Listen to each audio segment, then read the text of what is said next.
Data Science and AI seminar today, and we are really pleased to have Professor Jack Bowden today with us as a guest speaker.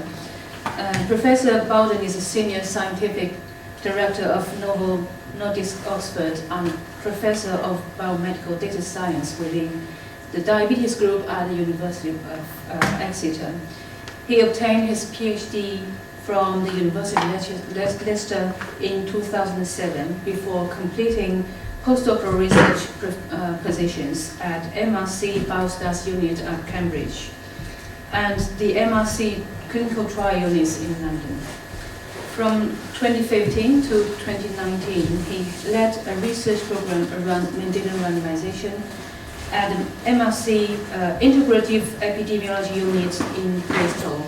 Since 2019 at Exeter, his research has focused on exploiting genetics to understand the causes of multimorbidity and treatment effect heterogeneity, as well as using routine data for precision medicine in diabetes. Within the Genetics Center of Excellence at Novo Nordisk Research Center, Oxford, he oversees the use of Mendelian randomization methods to support target discovery and the broader use of genetics within clinical trials. He has published over 100 scientific papers in the areas of statistical genetics, causal inference, clinical trial methodology, and meta-analysis, and has been listed as a Clarivate Highly Cited Researcher each year since 2019. And please join me to welcome Professor Bowden. Thank you, Wayne.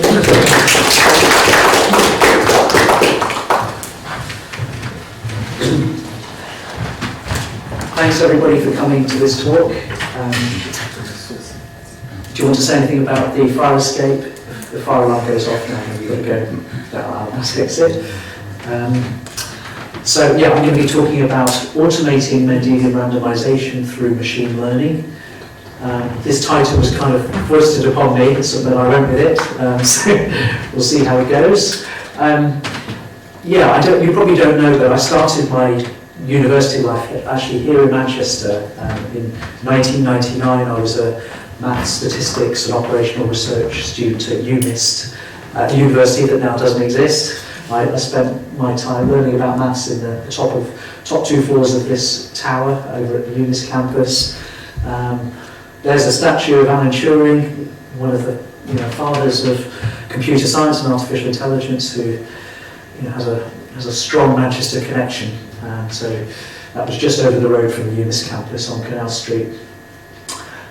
So I'm going to talk about sort of give you an introduction to MR, Mendelian randomization, for those people who haven't come across the approach before. And then I'm going to talk about three examples of how we're using MR in medical research. One sort of with a very academic focus, one with a real industry focus, and then one which is sort of somewhere in between. I'm going to be talking about cluster analysis and principal component analysis. So I hope that's machine learning and data science enough for you, but that's sort of where I am with my own sort of machine learning journey. Okay, so to start with then, what is causal inference? This is something I teach my students with, this example in my MSc in Health Data Science down in Exeter. So suppose you're asked by a GP colleague to analyse some data on a subset of patients in her register. So there's 1,000 patients, and on those people, she's measured their body mass index and their systolic blood pressure. And the doctor is interested in understanding the relationship between BMI and systolic blood pressure. Specifically, she wants to know, firstly, does BMI predict systolic blood pressure? And secondly, if I treat my patients to lose weight, will this lower their blood pressure? So you get the data into R and plot it, and you can see there's a very strong linear relationship there. So for each unit increase in BMI, that's associated with a 1.5 unit increase in systolic blood pressure. So very, very strong linear relationship. Does BMI predict systolic blood pressure? Absolutely, it does. So that means that we could use BMI maybe as a way to potentially screen for people who are likely to have high blood pressure. But the second question, if I treat my patients to lose weight, will this lower my blood pressure? This is a harder question to answer. And we can't necessarily infer this, that this second question is true, the second statement is true, just from that data. And that's because of this old adage that correlation doesn't imply causation. Why not? Well, this data was purely observational. We just observed people who had an observed BMI level and an observed systolic blood pressure level. We didn't intervene or control anything. We haven't done an experiment. So we can't rule out other explanations. So here's a sort of meme from the internet to try and illustrate the idea of correlation versus causality. That guy on the truck there in the red t-shirt, what could he do to work out that he wasn't actually having any causal effect on pushing that lorry forward? Any ideas? Remove the yellow guy and push. Yes, yeah, he could say to the other people, stop pushing. That's one way, and see if the speed, if he stopped. He could also stop pushing himself, couldn't he, and observe what happened. So there's a few different things he could do, but essentially what he'd be doing in each of those cases would be conducting an experiment. He'd be looking at collecting data from more than one viewpoint, and then looking to see whether there was a difference. So yeah, one of the main reasons why we can't always believe that correlations from observational data imply causality is this sort of concept of confounding. So here is a causal diagram. I'm going to be using this bit in the talk.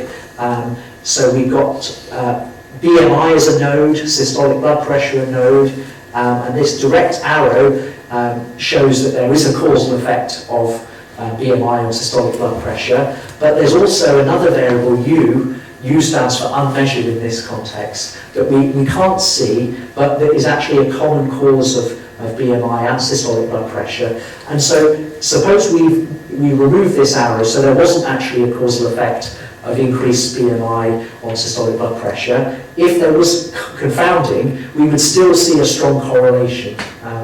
So we can't always infer a causal effect if we see a correlation.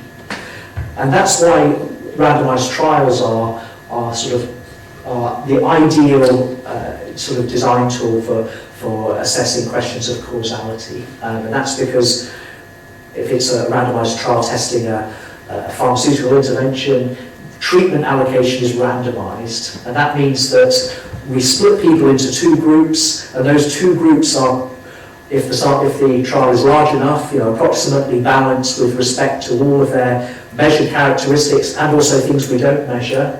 And that means that if we see a difference in the outcome of the trial at the end of the study period between the two groups, then there's no difference between the two groups apart from that one took the treatment and one didn't. And so there really is no other explanation as to, if you see a difference, it has to be due to the treatment, really. I always think of Sherlock Holmes when I think of clinical trials, this quote about eliminating all of the other possible, all these sort of other possibilities for why you could see something. So, okay, here is quite a high-profile trial that has come out in the last couple of years, and it's a trial actually from my own pharmaceutical company.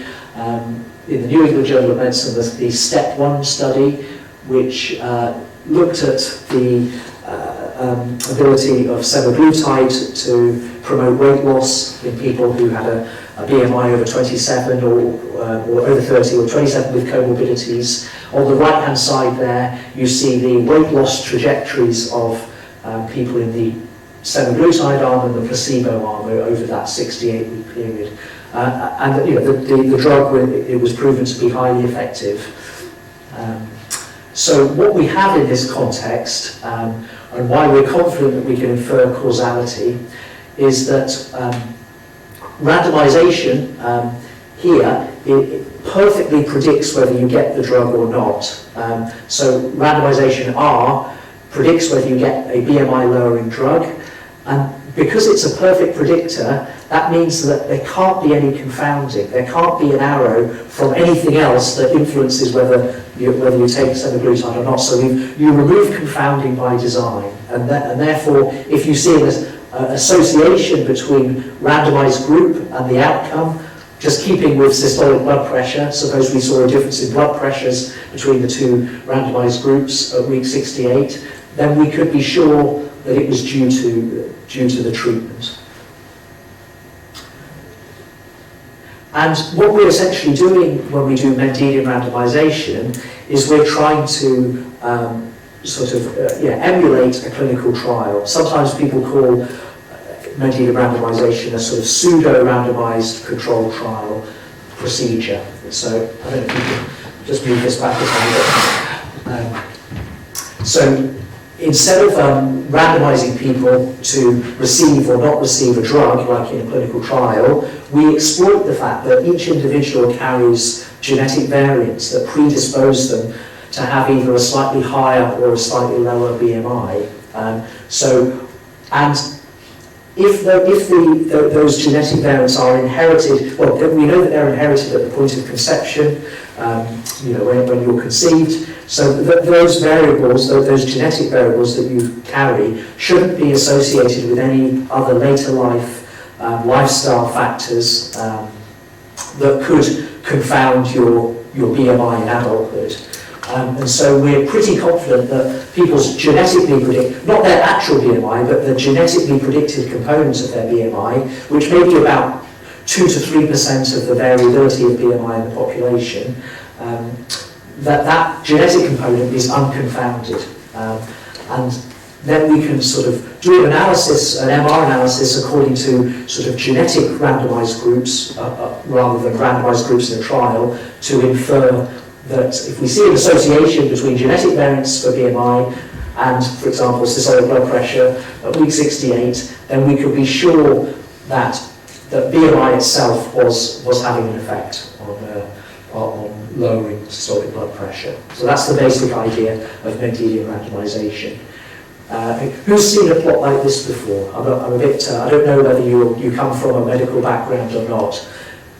This is a genome-wide association study. It's a Manhattan plot from a genome-wide association study. So on the x-axis, we have about 1 million data points across the 22 non-sex chromosomes. And then on the y-axis, we have a p-value, a log 10 p-value that shows how strongly that SNP is associated with BMI. And so the red and blue and green peaks are points along the people's genome where you get what's called a hit for BMI.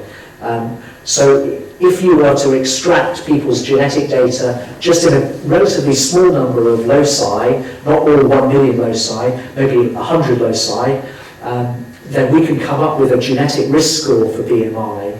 And people with a high genetic risk score will tend to have a higher body mass index. People with a lower genetic risk score will have a lower BMI on average.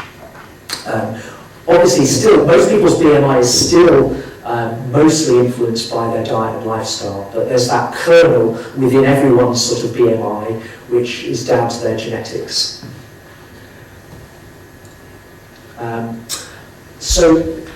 Mendelian randomization is just sort of an example of what's called an instrumental variable analysis. So we are using genes as instrumental variables to try and assess the causal effect of a modifiable exposure X here on an outcome Y. And this is the sort of causal diagram we draw that encodes within it the assumptions that qualify that variable G as an instrumental variable. And those assumptions are that the gene influences the exposure X as an arrow from G to X, and that the gene only influences the outcome through the exposure. So there isn't any other pathway to Y that doesn't go through X. So that means that the gene is independent of the confounders and doesn't have a direct effect on Y, even if we could control for all of the confounders and the exposure. The standard MR approach usually assumes that there would be, it sort of estimates an average causal effect, and it typically assumes that that the exposure that we're interested in, like BMI, is a sort of single, well-defined, homogeneous quantity.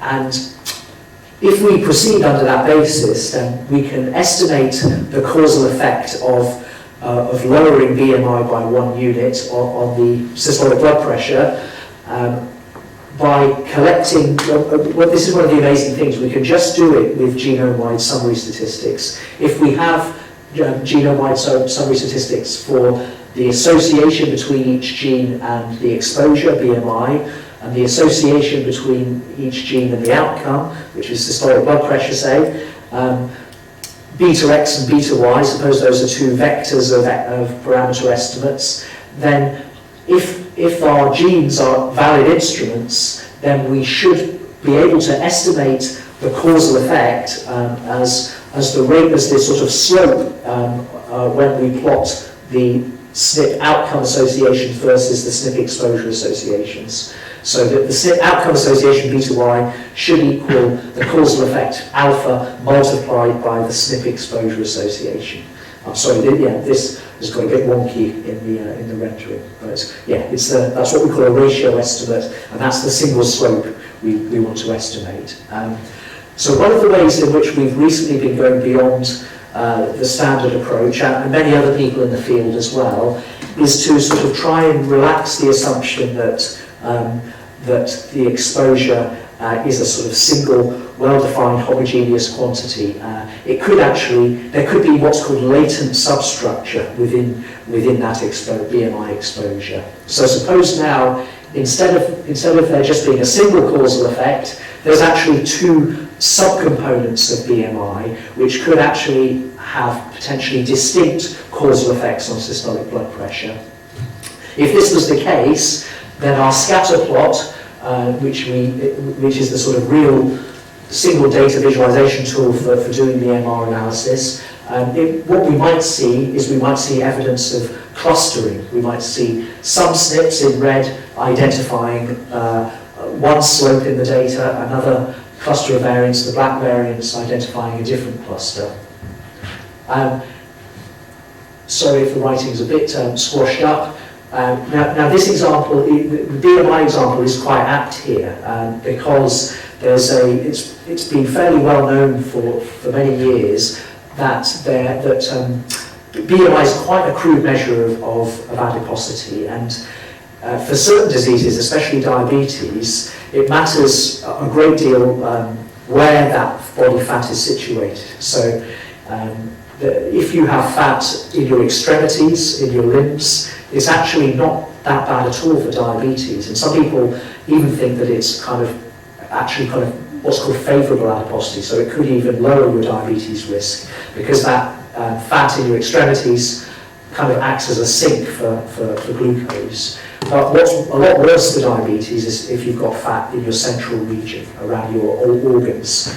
And so that's called unfavourable adiposity. So we know that there are actually these two types of body fat in a crude sense, and we're pretty sure that these two different fat types will have potentially different causal effects on something like diabetes.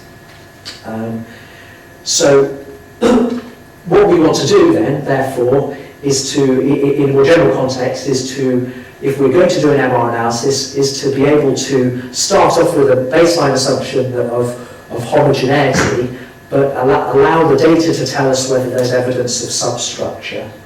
And this is really just a cluster analysis problem. And we've been applying techniques, the technique of agglomerative hierarchical clustering to MR to try to detect these clusters. One thing that we're also interested in is not just one disease, but two diseases, disease pairs.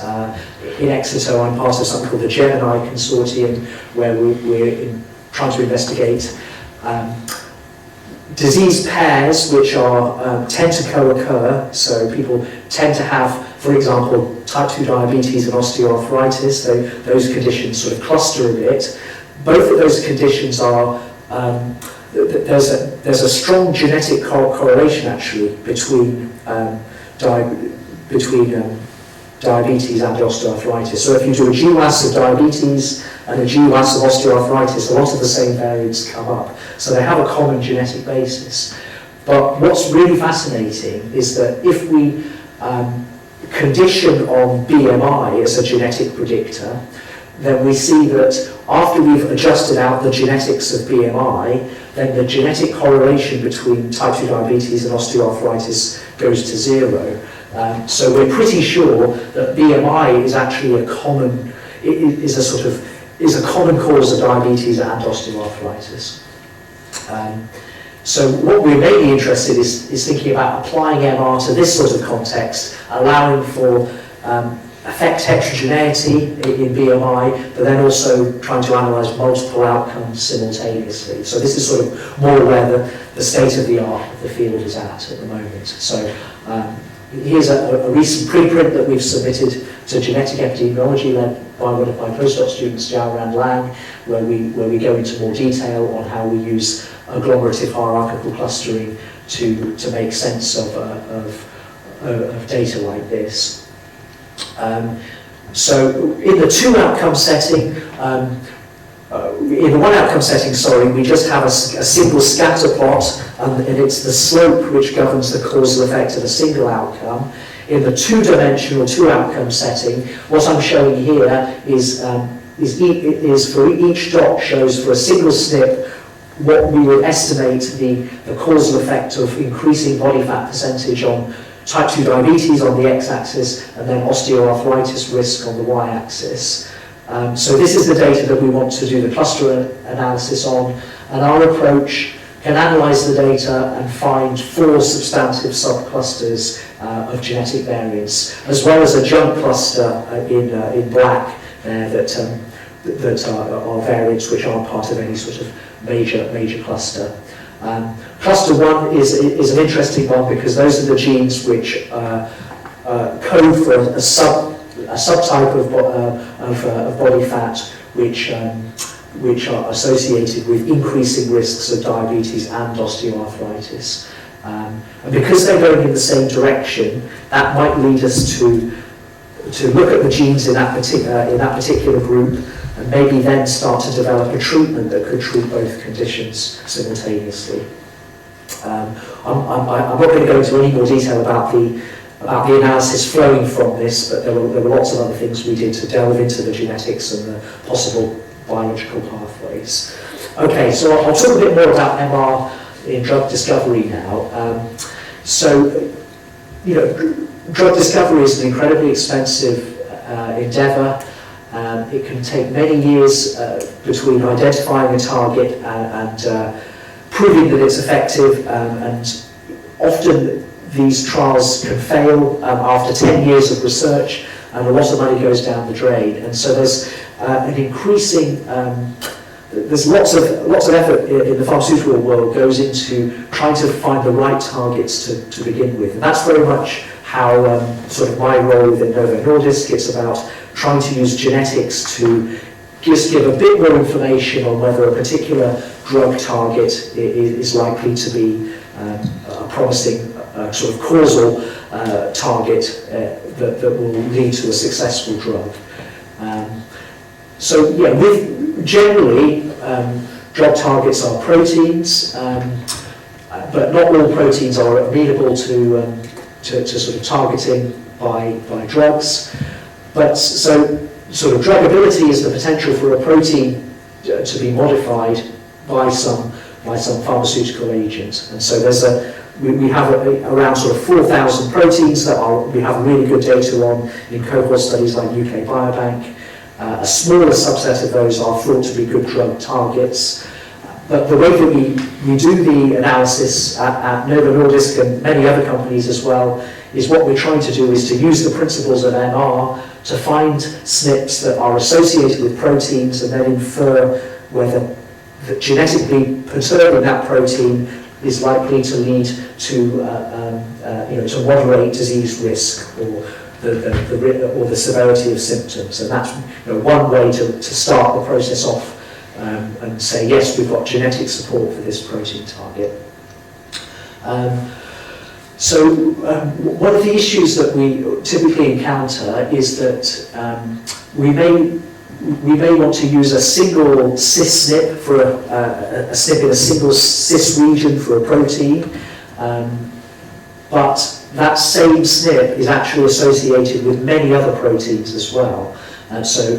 It may have its main effect, what we call the cis effect, but it may also have trans effects on many other proteins. So this wheel plot here shows for a single variant at the lipoprotein A loci, sort of how many actual other lipid fractions that it's associated with. So this is a wheel plot from quite a high-profile paper by Kettunen in 2016, which did a GWAS on lots of different lipid fractions, different particle sizes of LDL cholesterol, HDL cholesterol, triglycerides, ApoE, LPA, lots of other things. So this single variant actually lights up lots of proteins. And so we need to account for that in the analysis. So if we want to, so suppose X1 there is our protein that we want to work out whether that single protein is having a causal effect on the outcome that we care about. We need to control for the fact that that same SNP could be affecting the outcome through other pathways. So protein X2 up to protein X97 there. And so that usually entails fitting a multivariable MR model where we're simultaneously adjusting for lots of genetically predicted proteins at once. But these models are quite challenging to fit because the proteins are highly correlated, and so we have a lot of sort of multicollinearity in the model. So one technique that we've used here is principal component analysis to try and perform PCA on that matrix of 97 lipid fractions, and then reduce the dimension down to maybe 5 or 6 principal components. And then sort of the principal components of those 97 lipid fractions become our exposures that we then do an MR analysis on. If we do it using standard PCA, the interpretation is a bit awkward because every protein is going to contribute to every single principal component in a standard PCA implementation. So if we infer that PC1 has a causal effect, it doesn't really easily tell us which protein is having the major contribution. I mean, we could look in more detail, but we find that using sparse PCA methods here gives a much easier interpretation because the sparsity is essentially honing in on sort of distinct sort of clusters of those lipid fractions which are strongly predicted by a common set of genetic variants, and so we get a much better sort of separation between the genes and the lipids that go into each principal component. And so, yeah, it allows us to more easily interpret the data. So this approach was published in a paper by one of my former PhD students, Vasilios Karagiorgio, in eLife last year. A second example I'm going to talk about very quickly at the end is something I've been involved in very recently at Novo Nordisk. And this is a method, again, where we've been using principal component analysis, but this time not to deal with the highly correlated exposures, but instead to deal with highly correlated genetic variants. So what we wanted to do with this paper was to only use genes within the specific GLP-1 region, because that's the protein which is targeted by semaglutide, the weight loss drug. We wanted to use only SNPs in that single gene region, but to do an analysis, first of all, a multivariable analysis to understand whether genetically moderated BMI using genes in that specific region, because we thought that it would be a good proxy for the drug, whether they affected coronary artery disease risk purely through BMI or through some diabetes pathway. So that's the first question. The second question was we wanted to also understand for which tissue types does the GLP-1R expression correlate strongest with coronary artery disease risk. So typically we would just take a single cis SNP, the lead SNP in a single gene as our instrument. But we can't do these analyses with a single instrument. We need multiple instruments because we want to estimate multiple parameters in the causal model. And we always need more instruments than parameters. So what we wanted to do was we wanted to use all of the SNPs in this gene region, but if we do that, then we have to somehow overcome the fact that there's a high degree of correlation between the here's a plot showing, I think, about 880 single SNPs in a plus or minus 100 kilobase pair region around the center of that GLP-1 gene. For each SNP, how strongly they're associated with BMI. I think it's a BMI plot. So we obviously there's a lot of correlation in there. So what we do again in this example is we do PCA on that on the genes in that gene region and use it to construct to go from say 880 SNPs to 40 genetic principal components, and that gives us sort of strong independent instruments using all the genetic data in that region, which we can then, for example, work out the joint effects of BMI and type 2 diabetes liability on coronary artery disease. In the data example, we inferred using this method that really all of the effect on coronary artery disease risk from taking this drug, it's likely to come through lowering of BMI. There isn't any sort of effect via reducing people's type 2 diabetes liability or severity. And also the results implicated that the main tissue type that was sort of lit up was brain tissue, and that sort of really helped to confirm the hypothesis that the drug is sort of acting to sort of block signaling from the brain to do with appetite suppression. Great. Okay, so I hope I've just gone slightly over time, but that's the end of my talk. I hope you enjoyed it. I'll happily take any questions. Thank you very much.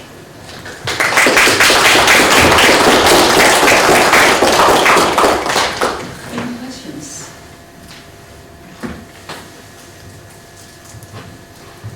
So I'll start with my question. You did mention using PCA for this multiple high-dimensional MR. So I'm wondering whether if it's really gone to really high-dimensional, like thousand variables, proteins, so what kind of methodology would perhaps be considered in the approach? I think probably the sparse approaches will work even better, won't they, in a very high-dimensional setting where we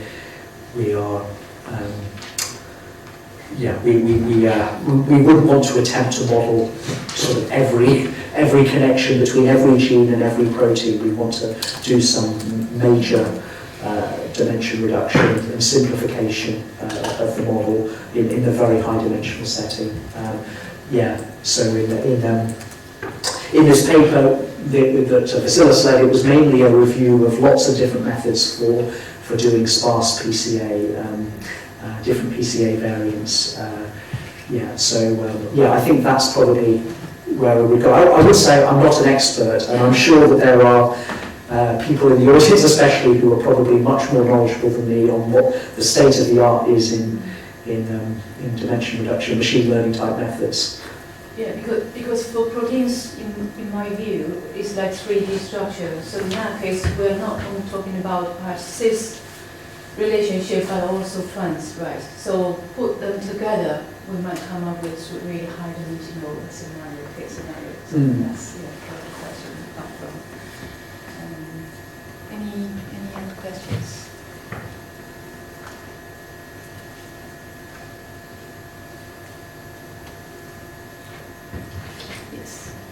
Hello. So for the dimension reduction, I'm a little bit interested about the computation efficiency for this. Just as you know, just now you said the high dimension very sparsity some things. So for the machine learning training or inferencing, how about the efficiency, the performance about that? Thank you.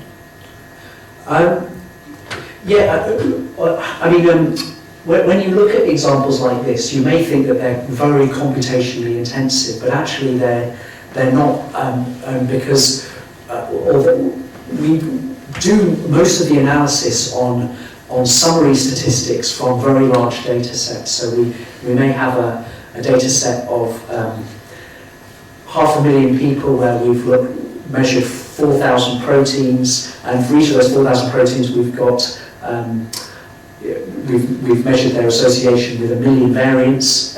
It sounds like an absolute computational nightmare, but when we're doing MR, we're really doing it on summary statistics that it takes a long time to extract once from that huge data set. But once we do it, we're then left with a much lower number of summary statistics that, so for example, we might have, so there are, I think in this example, we had 118 variants, and for each one we had their association with 97 lipid fractions. So actually that data set is quite small, but each data point has some uncertainty attached to it. So it's a summary data set, but you can think of it as a small data set, but in the analysis you have to take care of the fact that there is that each data point is actually slightly fuzzy because it's estimated from data, and depending on each allele frequency, there will be different amounts of uncertainty across different genes. Another thing we extract from the large data set is the correlation structure. But once we've done that, all of these techniques are actually fairly computationally quick. What is slightly more computationally intensive is doing something like cluster analysis with multiple variants. But the approach that we use, the collaborative hierarchical clustering approach, is really quick. It's a sort of an algorithmic approach. Actually, I included at the end a sort of a plot for how MR-AHC works. It's the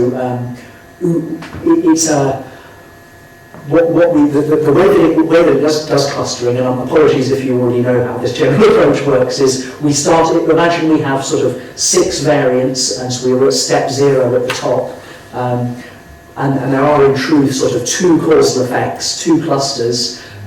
We kind of construct this merging pathway where at each step we group together the 2 variants which have the smallest Euclidean distance. And so we go from step 0 with 6 clusters to 5 clusters by grouping the nearest 2 to 4, to 3 to 2 to 1.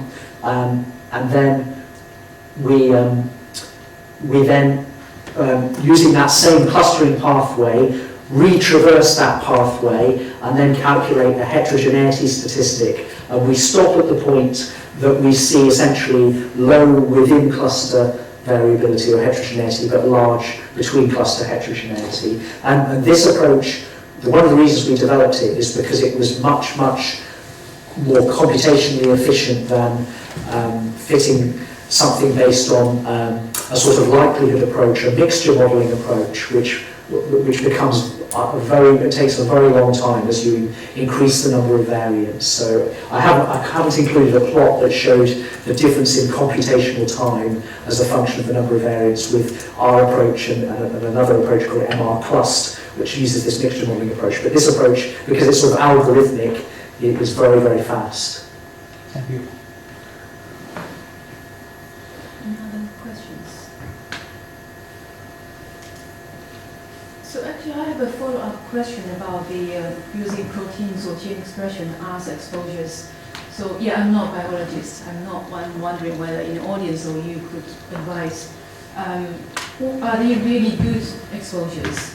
I mean, in terms of, are they like, the value of them or expression level will vary over time, for example? Yes, we're getting a snapshot. A lot of the tissue expression data comes from something called the GTEx consortium, and the people it's a very small data set, I think of about 1,000 people, and all of those people have obviously died, and they've been sort of dissected to get this data. So we would absolutely love to have more data on exactly for each protein how much it was secreted in each tissue type, and then how that fed into how that protein expression in each tissue type then how much that relates to actual observed levels of the protein in each tissue, and then again how that translates to total circulating protein levels in the blood.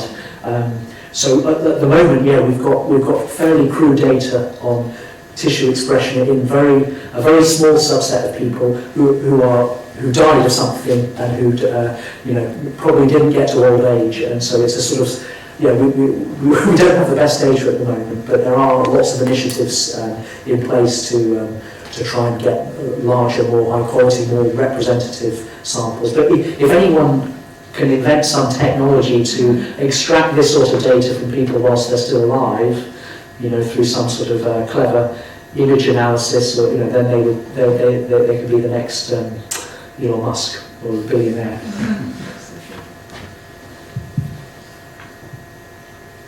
Any more questions?